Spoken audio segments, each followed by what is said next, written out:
Despite of his shower, his body still radiated heat. I wasn't trying to start anything, he said. The last thing he wanted to do after killing himself all day on the lake was to get in a fight with a boy called Caveman. He was glad X-Ray and Armpit had come to his rescue.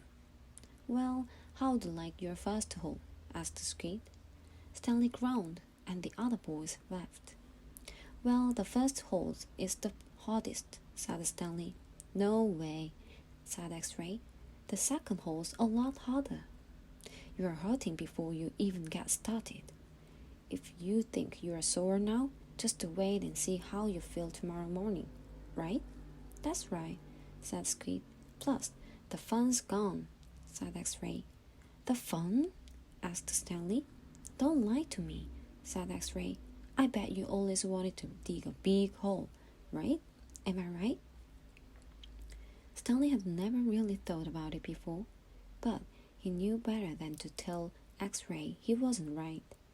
Every kid in the world wants to dig a great big hole, said X-Ray. To China, right? Right, said Stanley. See what I mean, said X-Ray.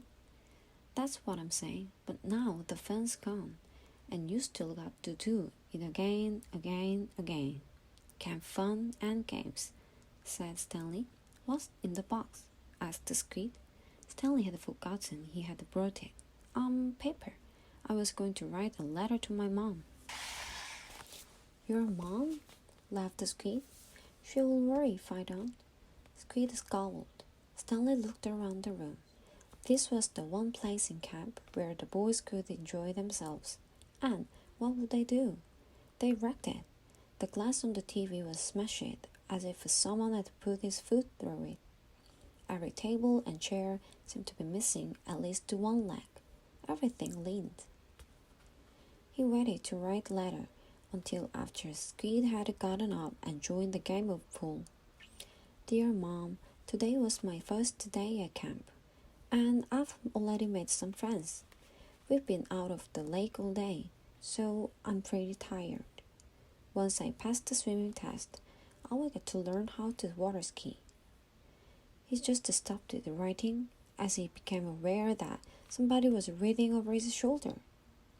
He turned to see Zero standing behind the couch. I don't want her to worry about me, he explained. Zero said nothing. He just stared at the letter with a serious, almost angry look on his face. Stanley slipped it back into the stationery box. Did the shoes have red X's on the back? Zero asked him. It took Stanley a moment, but then he realized Zero was asking about Cloudy Livingstone's shoes. Yes, they did, he said.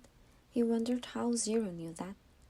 Brand X was a popular brand of sneakers. Maybe Cloudy Livingstone made a commercial for them?